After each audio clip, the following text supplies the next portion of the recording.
Palestra antes do nosso intervalo, tá bom? Vou chamar aqui e quero avisar vocês que depois que acabar essa palestra, nós vamos ter um lanche aqui embaixo, para quem não quiser sair para almoçar, para comer outra coisa, nós vamos ter um lanche aqui embaixo para a gente retomar. E eu aviso o horário de retorno, tá bom?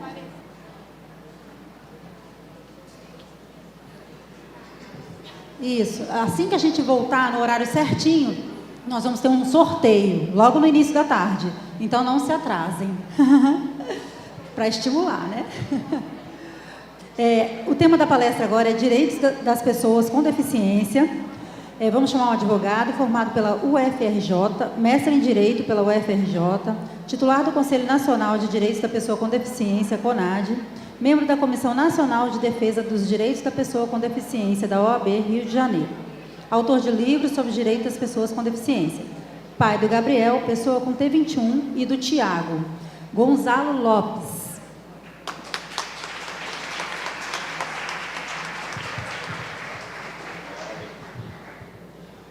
Bom dia, tudo bem? Temos meia hora, deixa eu botar aqui para...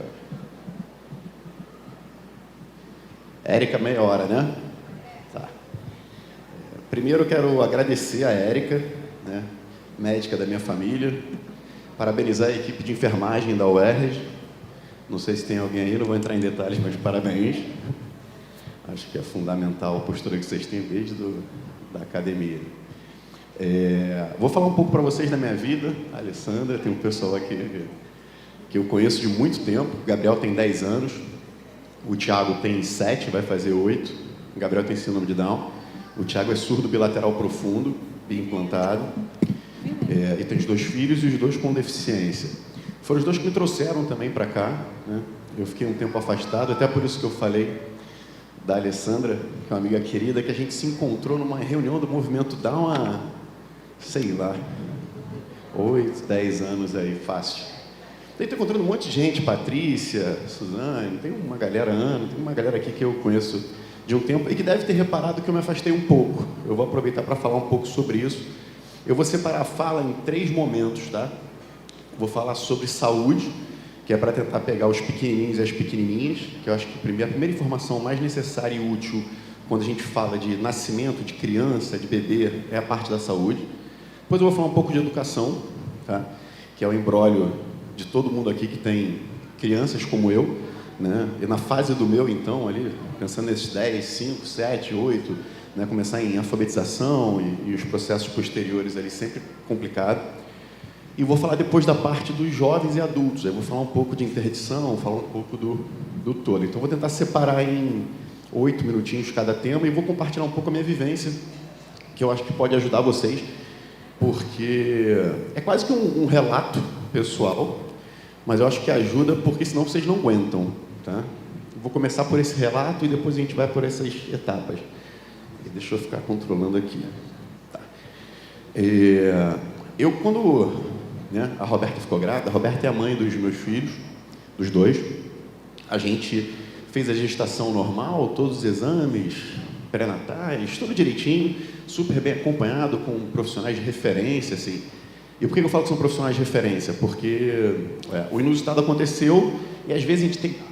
foi o profissional, não foi? Não, nem sempre você controla. Para vocês terem uma ideia, a obstetra dela foi quem fez o parto da Angélica, né? Então, a obstetra é a doutora Raquel, ela é referência. E a gente fez tudo direitinho, tudo nos conformes, todos os exames, e não apareceu nada. O Gabriel não foi sinalizado em momento nenhum, morfológica. Ele nasceu com a Apgar 910, mamando no peito, não tinha nada cardíaco, não tinha nenhuma outra, né, manifestação ou sintoma possível que indicasse para um diagnóstico, tamanho ósseo, tudo, né, dentro do que a neurotipicidade apresenta. Então, assim, foi uma notícia para a gente que veio 2 dias depois do parto. Tá? Na época, né, foi proposital, que era para gerar uma integração familiar. Assim, eu não sei qual é a melhor ou a pior estratégia. Eu, particularmente, não me incomodei com essa, saber 2 dias depois. Houve um momento, eu entendi depois que foi importante gerar um laço, né, com a criança. Já que não se sabia antes, a criança saiu, gera o laço, e aí, né, o pai, por exemplo, tem o primeiro toque, os avós, todo mundo. Então, acho que, no meu caso, não sou médico, não sei, não sou psicólogo, não sei qual é o protocolo, mas não me incomodou, fluiu bem para a gente. E aí, a gente recebeu a notícia. E por que eu estou falando disso? Porque durante muito tempo eu nem entendi o que tinha acontecido. A gente vive um luto sem saber. E esse luto, ele se manifesta de múltiplas formas. A minha forma, eu sempre fui muito estudioso, sempre gostei muito de estudar. E a minha forma foi estudar. Eu tinha direito na UFRJ, fui fazer um mestrado na UFRJ em Direito das Pessoas com Deficiência, escrevi livro, sei lá, já escrevi uns 5 livros aí sobre direito da pessoa com deficiência, fiz pós-graduação, dei aula no Brasil inteiro, né? Mudei de carreira completamente, eu era diretor de escola, e aí fui para a advocacia, aí depois da advocacia, agora estou numa outra frente de trabalho, mas o meu luto foi estudando e militando, tá? Fiquei uns 3 anos, 4 anos, tentando mudar o mundo, indo à falência emocional, financeira, psicológica, social, e até a gente conseguiu fazer alguma coisa, né? Na época, a gente organizava, essa galera que eu estou falando aqui estava comigo em grande parte desses momentos, organizava a caminhada, a Caminhadal que tinha, que era nas proximidades do dia 21 de março. A gente fez algumas boas caminhadas com cobertura de mídia ampla, né? Eu fui para a OAB, me envolvi na OAB. A OAB se engajou, fez campanhas pela educação, fez campanhas pela saúde, a gente fez muito evento. Fui parar no Conselho Federal da OAB, representando o Conselho Federal da OAB no Conselho Nacional de Direitos. Peguei uma época dura. Aqui eu não estou falando de partidarismo ou política, mas eu peguei uma gestão, que foi a gestão do governo anterior, que acabou com o CONAD. Então foi muito duro, foi puxado, porque ali tinha uma pressão enorme, e eu, como Conselho Federal da OAB, eu tinha que ser o mínimo de uma voz minimamente neutra, mais técnica, para tentar conversar com todos os lados. Quase impossível, né, por razões óbvias. Foi um período duro, tanto que era para eu ter ficado 2 anos e reconduzido por 2 anos. Eu acabei ficando 4, sendo que um com um conselho extinto. E aí, começando a entrar já no que eu quero falar com vocês, quando foram me sondar, aí vai ser reconduzido? Eu falei, de jeito nenhum. Me deixa fora. Minha saúde mental estava indo para o saco, estava acabando completamente, minha saúde financeira, minha saúde mental, porque você começa a trabalhar em tudo que é lugar de graça, começa a fazer tudo e muda de carreira e você quer mudar o mundo. Era o meu luto que eu não tinha percebido, né? É legítimo, faz parte. Tem gente que chora, tem gente que não aceita, tem gente que vai escrever livro, tem gente que vai estudar a sua profissão, cada um faz uma coisa. Mas eu queria compartilhar, porque eu tive um insight, foi uma coisa importante. E foi muito por conta do fim do CONAD ali, sabe?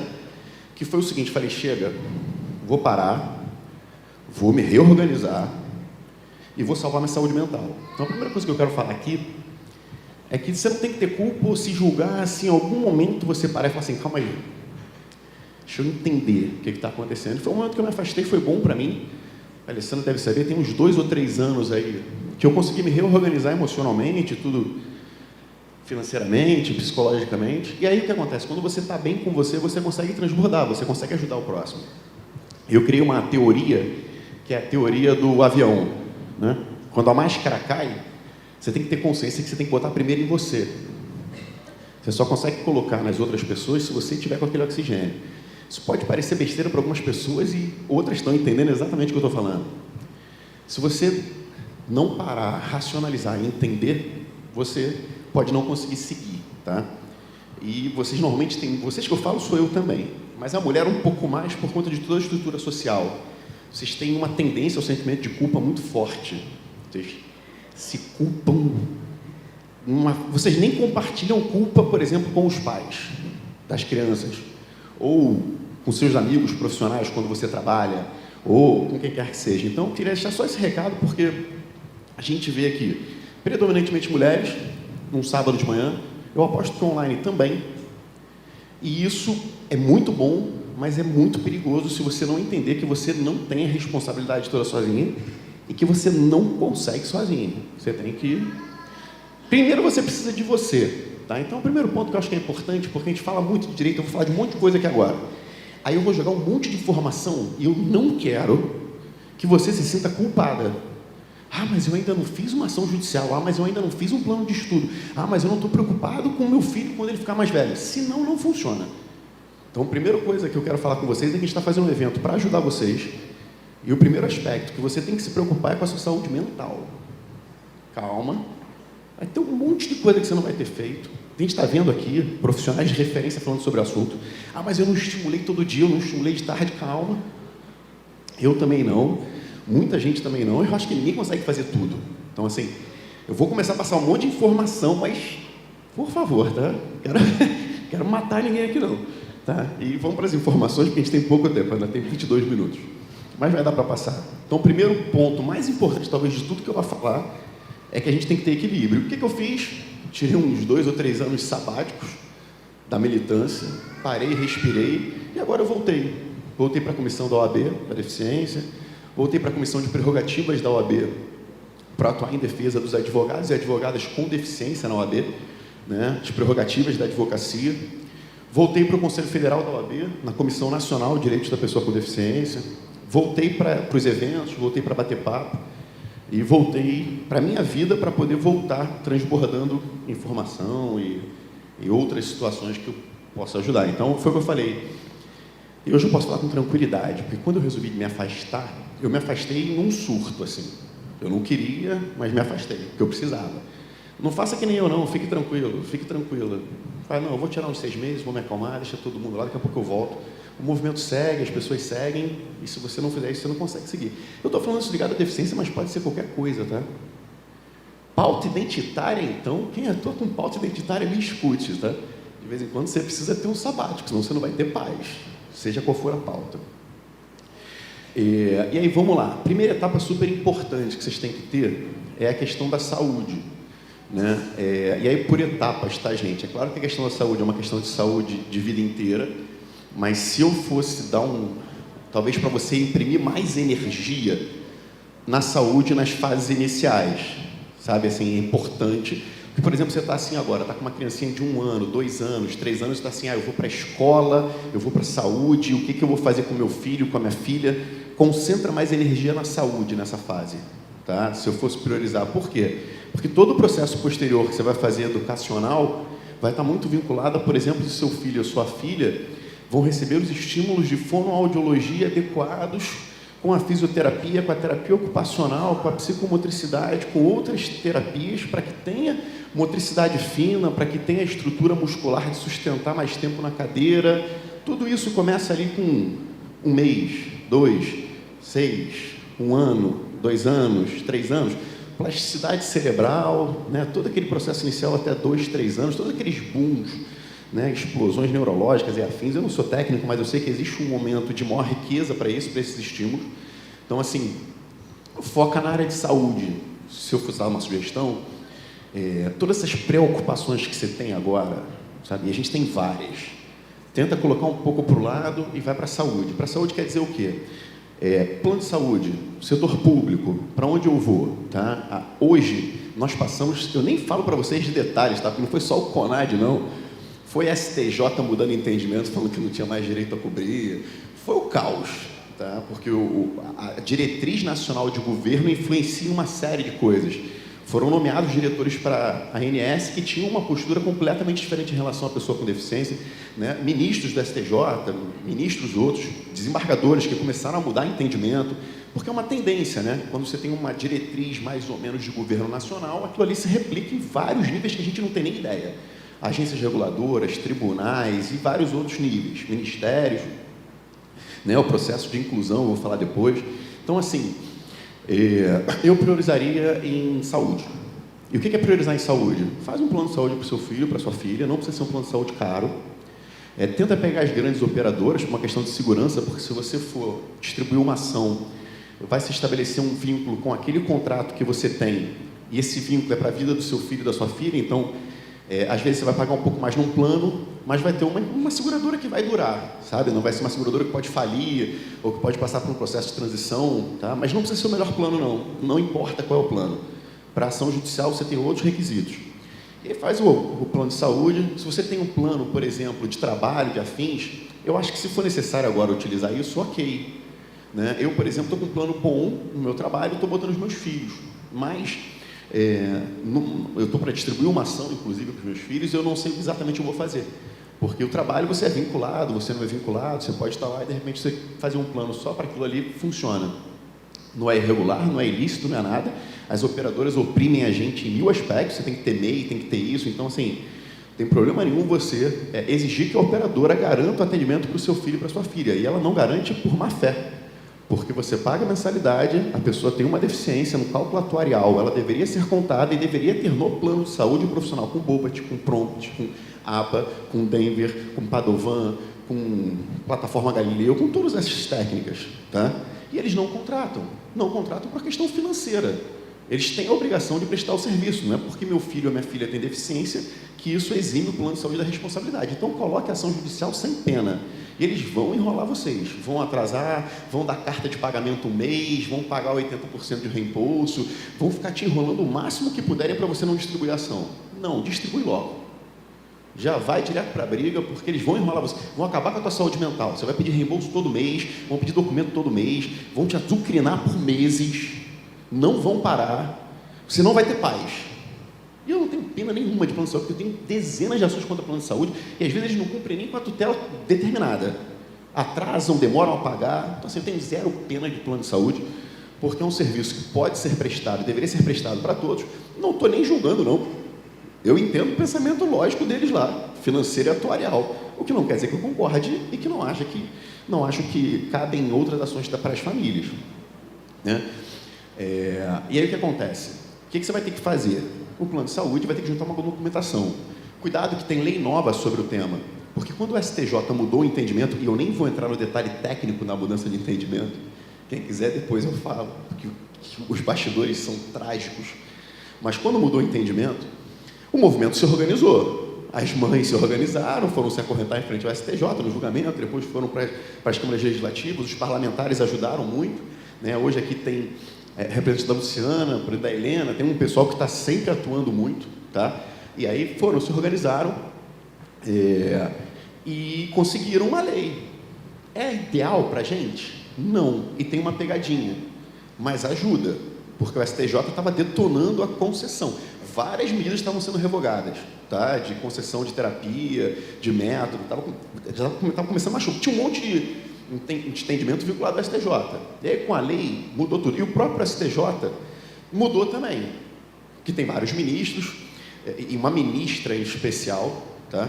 Que é fantástica, né? Que é quem sustentou lá desde o início, a Nancy Andrighi, tá? Uma ministra que sustentou a posição. Acho que tem que falar o nome, porque ela foi fundamental no voto dela. Foi fundamental. Ela conseguiu segurar alguma coisa numa das turmas. E aí, você tem que ter um cuidado na distribuição da ação hoje. Você vai ter os documentos normais, que é o pedido médico. O pedido médico, da Érica, por exemplo, tem que ter discriminadas técnicas. Tá? Eu sei que não é a função do médico, eu sei que não é a competência do médico saber qual é a melhor técnica. Isso aí é o profissional de saúde que sabe. É a terapeuta ocupacional, é a fono, a físio, né? Ela que vai saber. Mas faz uma conexão entre os profissionais, porque a juíza, quando lê, vai no pedido médico. E ela vai conceder o pedido médico. Tá? Às vezes nem lê o relatório, vai direto no pedido médico. Tá? Pega o CRM lá e vai, então é fono com Bobat, físio com Bobat, sei lá, físio com plataforma, é psicoterapia com ABA. Então, colocar o pedido médico assim, bem simples, CID, diagnóstico, bonitinho, terapias, bate um papo com o médico, com a médica, para não ser invasivo, para entender o que esse médico, essa médica entende a partir dessa função que não é dela necessariamente. Então, essa pessoa pode tranquilamente ter algum tipo de desconforto. Conversa, fala, porque no judicial o juiz vai ler o seu laudo, o seu pedido. Então, né, eu vou botar os relatórios das terapeutas, mas no final das contas eu sei que o médico vai nessa página. Eu te falo porque ele cita a folha, inclusive, folha tal. E aí, na hora de cumprir, a operadora vai na folha tal, que é o pedido médico. Tá? Agora, é claro que os relatórios são fundamentais, porque aí vem até a parte da lei. Então, vem o pedido médico, todos os documentos de qualificação, né, que você vai precisar, identidade e tudo mais, os relatórios, os terapeutas respectivos, né? Ecoterapia tem uma lei específica, aí tem que ter um relatório mais complexo, né? Que é com fisioterapeuta, com profissional do cavalo, com médico, com psicólogo, todo mundo junto fazendo um laudo multidisciplinar. Eu não sei se vocês sabem, mas tem uma lei que determina que o plano tem que garantir ecoterapia, e o plano não cumpre. Essa lei existe. Oi? Vai. A lei existe e não cumprem. É que agora tem uma outra lei, tá? Mas tem lá a ecoterapia. Né? A psicomotricidade foi reconhecida recentemente pelo Conselho Específico, então isso ajudou bastante. né? Mas o clássico é fono, físio, TO e psicoterapia, é o padrão, né? Aí vem hidroterapia, musicoterapia, psicomotricidade e várias outras terapias importantes, mas a coluna vertebral é fono, físio, TO e psicoterapia, né? Se a gente for falar em transtornos, tira normalmente a fisioterapia, né? Quando eu falo em deficiências ligadas a hipotonias musculares, trago a psicomotricidade também. Vocês sabem melhor do que eu que, né, tem essas variações conforme o quadro de cada criança. E aí, dependendo se foi hipotônico, hipertônico, aí eu vou começar a falar também em terasuite, pediasuite, vou começar a falar em outras técnicas, outras práticas, que também têm que ser fundamentadas, tá? E por quê? Você traz o pedido médico, traz os seus documentos de qualificação e traz os relatórios dos profissionais de saúde. Os relatórios dos profissionais de saúde hoje têm uma dificuldade. A lei determina, a nova lei, determina que tem que ter evidência científica comprobatória da técnica e reconhecimento de instituição de renome internacional. Até tem alguns clientes que brigam comigo, porque tem sido difícil levantar essas informações. Eu até vejo ações sem essa fundamentação. Eu tenho medo, porque pode chegar lá na frente e o juiz falar, você não fundamentou, você perde o seu direito. Então, até quem é advogado ou advogada aqui, uma dica, eu sei que tem gente que distribui sem essa fundamentação.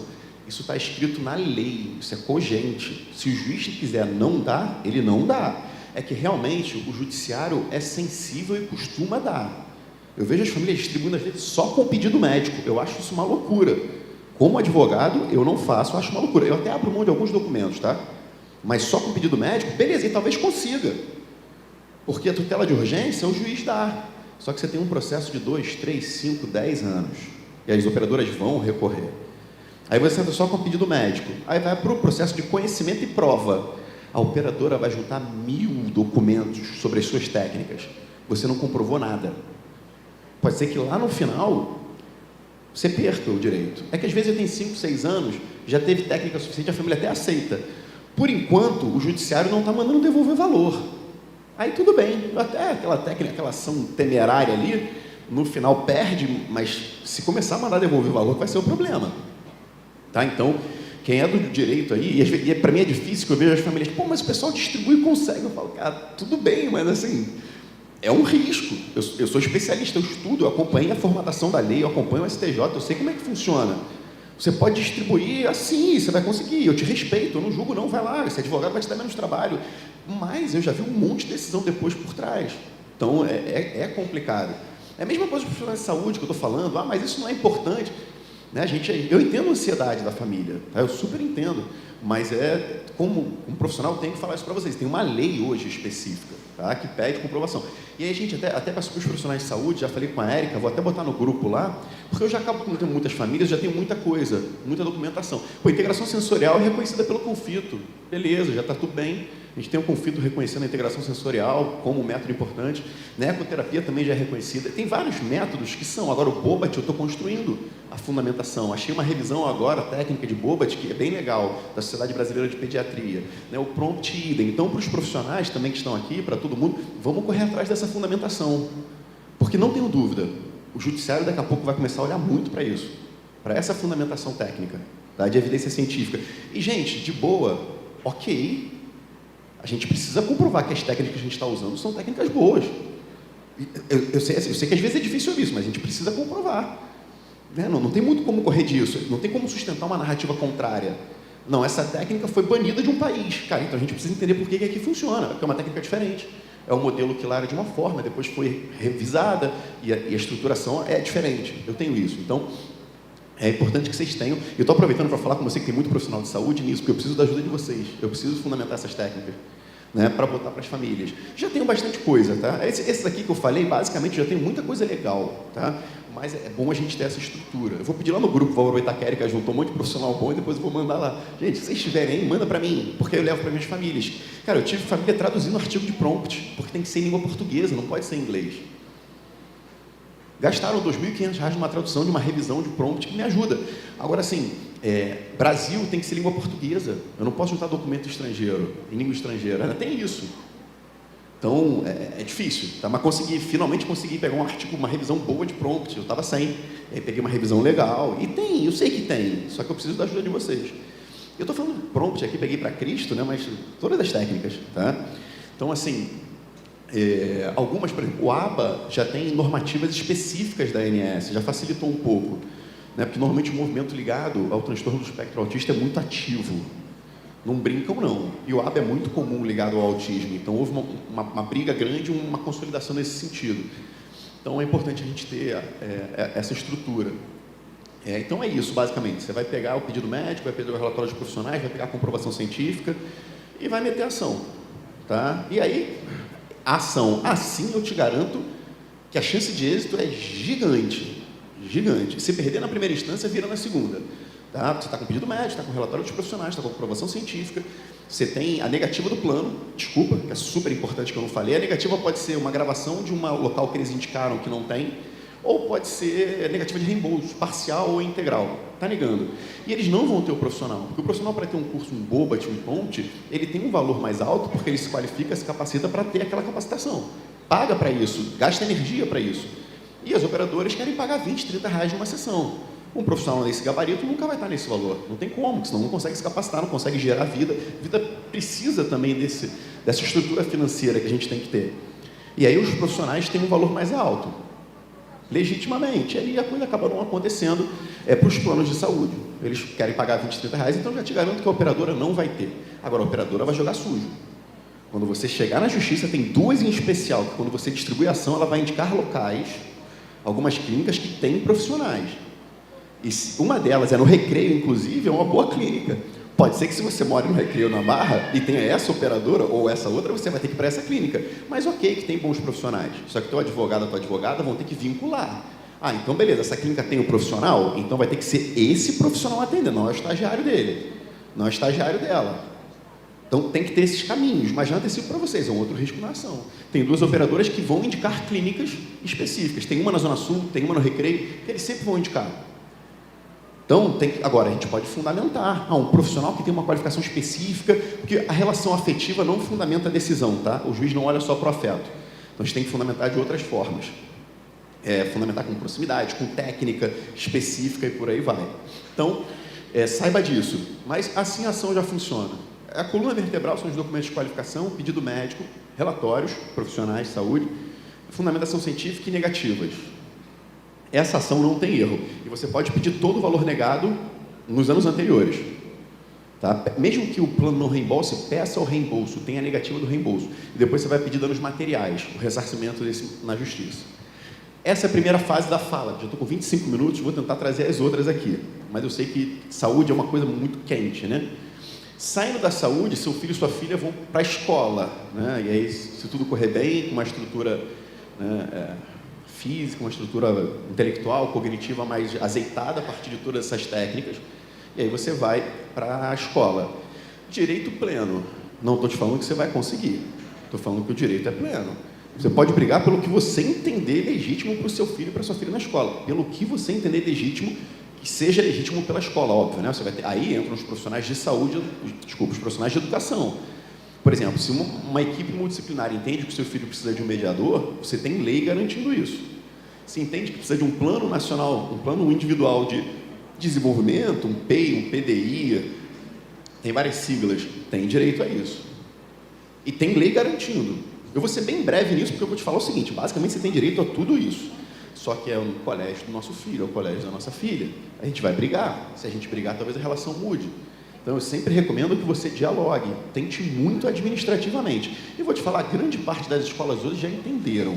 Quando você se coloca direitinho e bate papo, a coisa caminha. Há duras conversas, mas caminha muito mais do que quando eu comecei, por exemplo, e muito mais do que quando a Helena começou, por exemplo, com a Paulinha. Tá? Vou dar um exemplo. Então, hoje a gente avançou muito, gente. Hoje a gente está brigando por mediação para todo mundo. Eu vejo as pautas hoje, as mães e os pais revoltados, fico feliz. E eu não estou debochando. Eu fico, cara, estão brigando por mediação para todo mundo. Ali em Niterói, por exemplo, cara, eu brigava para entenderem o que era mediação, para saberem o que era um PEI. Sabe? O meu livro, e eu nem sou professor, era trazendo exemplos de plano de estudo. Sabe, o que é uma sala multidisciplinar, o que é o AEE? As pessoas nem faziam. Hoje eu brigo por um mediador que dialogue com o professor, um mediador que dialogue com o professor da turma, às vezes bidocência, com o professor especialista da sala de recursos para fazer o PEI para o meu filho. Tipo, alô, tipo, completamente diferente. E eu sei que o que eu falei aqui quase todo mundo já entendeu. Quando eu comecei a falar lá 10 anos atrás, eu falava, gente, o professor, né, professor especialista é o professor que fica na sala de recursos, auxiliando o professor da turma. Às vezes tem 2 professores, 2 professoras, é bidocência. No infantil é mais comum, às vezes tem um auxiliar. Aí você tem um mediador, o profissional de apoio escolar, que normalmente é um estagiário, uma estagiária que dá o suporte. Aí todo mundo junto, né, às vezes envolve psicólogo também, terapeuta ocupacional, né, fono, físio mais incomum, mas pode ser, de repente a criança não consegue ficar sentada 4 horas, e aí falam que ela é bagunceira porque ela precisa levantar. É estrutural, é tônus muscular, que está impactando a sala de aula. Então, assim, e aí a gente começou, e isso já galgou muito, né? Então, só para passar na educação, assim, você tem direito a basicamente tudo, só que eu recomendo sempre o diálogo, tá? E a conversa. O âmbito de diálogo é diferente. No setor privado, você vai direto na escola, no setor público, provavelmente você vai precisar de ajuda de alguma entidade. Uma OAB, um movimento de mães, pais, alguma coisa, porque a briga é um pouco maior, mais estruturada, né? Mas também normalmente funciona bem com mobilização, tá?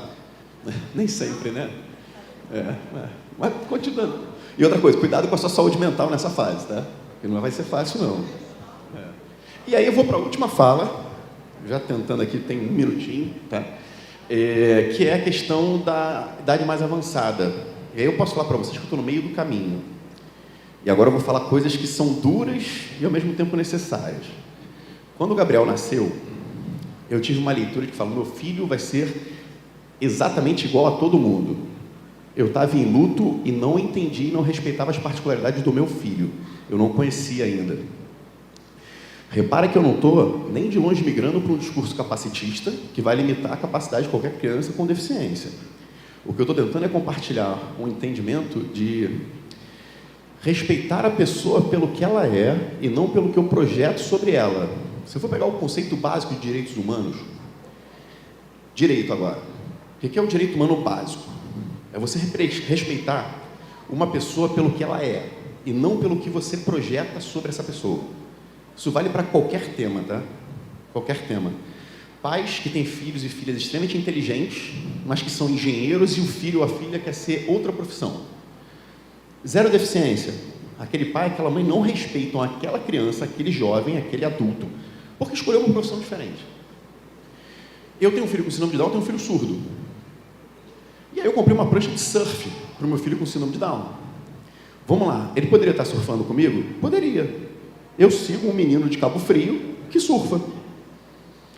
Só que eu tinha certeza que meu filho ia conseguir. Não, ele vai conseguir. E meu filho não consegue, porque meu filho foi diagnosticado com artrite juvenil. Então ele nunca conseguiu. Ele tinha dores que a gente nem sabia durante um tempo, ele restringiu a amplitude, ele tem a mãozinha, ou seja, características de uma doença que atingem muito as crianças com síndrome de Down, não todas, né? Dentro das possibilidades até foi algo que a gente consegue manejar. O Gabriel está fazendo um tratamento com metotrexato e conseguiu tornar a doença inativa em 6 meses. Se ficar inativa mais 6 meses, 1 ano, a gente vai poder falar que ela está em remissão medicamentosa, tira o medicamento, está inativa, ela está em remissão. Então, o Gabriel está bem. Mas ele tem uma artrite, não dá para ele surfar comigo. Então, o que eu estou querendo passar aqui agora, porque a gente vai chegar já no assunto. Respeita seu filho e sua filha pelo que ela apresentar para você. Agora, não sofra com isso. É o famoso texto da Itália e da Holanda. Quem não leu ainda, eu não vou falar não. Leia o Bem-vindo à Holanda. É a dica. Por quê? Porque você pensa assim, eu não vou interditar meu filho e minha filha de jeito nenhum. Era o meu pensamento. Eu não vou limitar direitos do meu filho e da minha filha, porque ele vai ser plenamente capaz de tudo. Meu filho vai alfabetizar, vai aprender tudo. E aí eu estou vendo que, na verdade, agora, no meu caso, não quer dizer que seja o caso do seu filho ou da sua filha, eu tenho que fazer seleções de energia. Aonde eu vou gastar energia com o Gabriel? Eu vou botar o menino para estudar loucamente, de manhã, de tarde, de noite, para alfabetizar, para operações matemáticas, ou vou permitir que ele caminhe um pouco menos no processo educacional e tenha atividades esportivas, atividades de lazer? O Gabriel não tem artrite? Então vai para a arte. Ele adora cantar, adora... Será que eu não tenho que olhar para isso? Então, quando vai chegando a idade adulta, você vai ter que tomar uma decisão. Você vai ter que olhar para o seu filho, para a sua filha, que se tornou um jovem de 18 anos, e decidir o que você faz. E quando você decidir, se você for interditar, você vai ter um baque, porque você vai estar limitando o seu filho e sua filha. Eu sofri muito com isso, gente. Assim, saúde mental é fundamental no processo. Você entender que seu filho, de repente, educacionalmente, pedagogicamente, vai para um patamar ou vai para o outro. Que você tem que olhar para um lado ou olhar para o outro. Vai para a arte ou vai para o esporte. Você tem que ter, na criança com deficiência, talvez você tenha que ter um pouquinho mais, eu não quero ser capacitista, mas talvez você tenha que ter um pouquinho mais de sensibilidade em gastar energia no lugar certo. Porque a criança neurotípica, muscularmente neurotípica, intelectualmente neurotípica, ela acaba tendo possibilidades mais amplas que o meu filho, que não é neurotípico. O Gabriel, ele tem um atraso cognitivo inevitável. Então, o processo pedagógico dele é diferente do meu filho Tiago, que é surdo, que tem uma dificuldade física inevitável. Meu filho vai fazer luta, ele tem que estar com um aparelho. Eu não posso bater meu filho para fazer capoeira. Então, a gente tem que respeitar a pessoa pelo que ela é. Diante disso, gaste as energias certas no lugar certo no processo de formação. Sem dor, sem pena. Aceite de fato. Gente, o que eu estou falando é dificílimo. Aceitar a pessoa pelo que ela é e não pelo que você projeta é muito, muito difícil. Você não percebe. Você se torna capacitista sem saber, porque você quer que o seu filho seja o que você tinha programado para ele ou para ela. E aí, quando você vai decidir se vai interditar? Depende, não sei. Eu já estou percebendo que eu vou ter que fazer uma seletividade com o Gabriel. Uma curatela, uma tomada de decisão apoiada. Por quê? Porque ele vai casar? Ele pode casar. Eu posso ter a celebração, mas será que eu quero que ele assine sobre divisão de bens? Então, eu vou ter que acompanhar. Eu falei com ela, estava falando com ela. Cadê? Ela está por aqui. É isso. Então, exatamente, a gente tem que olhar e entender o que fazer. Hoje, o que eu recomendo é uma curatela. A tomada de decisão apoiada, que é o melhor instituto, está muito novo. Porque qual é a diferença? A tomada de decisão apoiada, você dá mais espaço de atuação para a pessoa.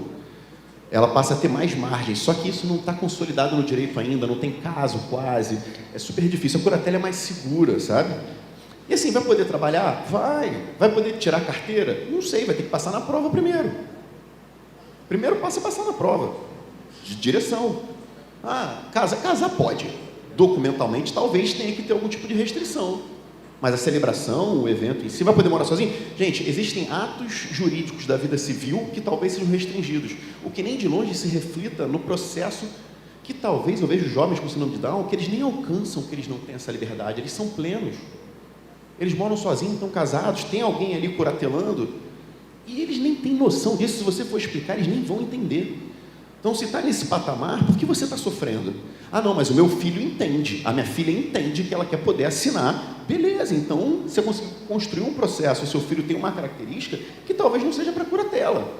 Agora, você não vai blindar toda a vida adulta, porque ele se torna responsável por tudo que ele fizer após 18 anos. Criminalmente, civilmente. Então, é um processo. Então, assim, eu tentei trazer um pouco aqui, que eu acho que hoje o meu papel é mais trazer um pouco da minha experiência nessas fases.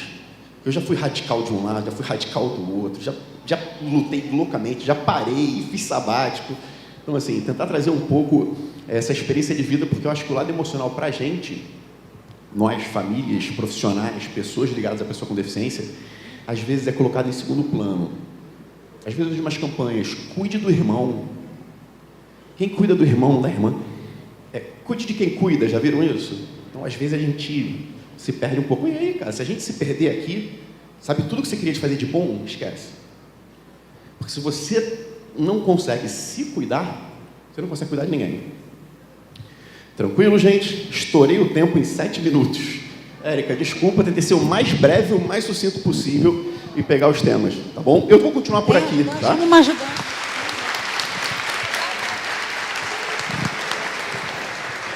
Meus ajudantes todos sumiram.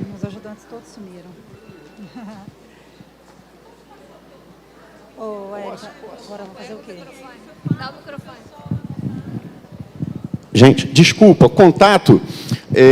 Instagram é rede social de besteira, tá? Assim, pode pegar meu Instagram, mas assim, ali eu tô é besteira. Mas o WhatsApp é 21, vou passar logo o WhatsApp, não tem problema nenhum, quem quiser. 21, eu demoro a responder às vezes, né, Alessandra? Eu juro que eu respondo em algum momento. A Alessandra é minha amiga, já sabe, tá? Eu posso demorar um pouquinho, mas eu vou responder, juro. 21 é um pocão, tá? E é verdade.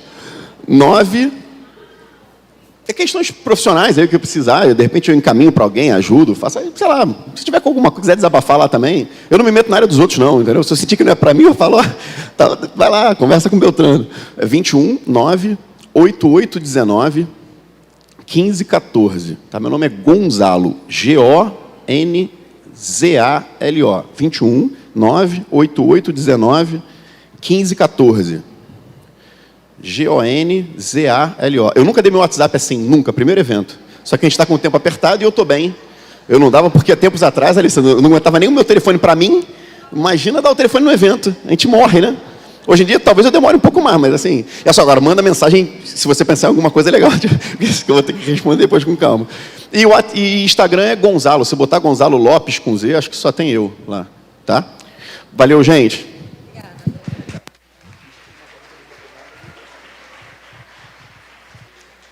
Pessoal, agora, como prometido, nós vamos fazer um breakzinho. Tem um lanchinho lá embaixo, tá? Nós vamos retornar 1h30 em ponto com sorteios para quem estiver aqui.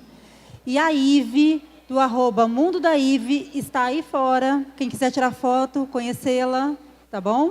Depois acho que nós vamos ter um momento com ela, né? A Ive é a filha blogueira.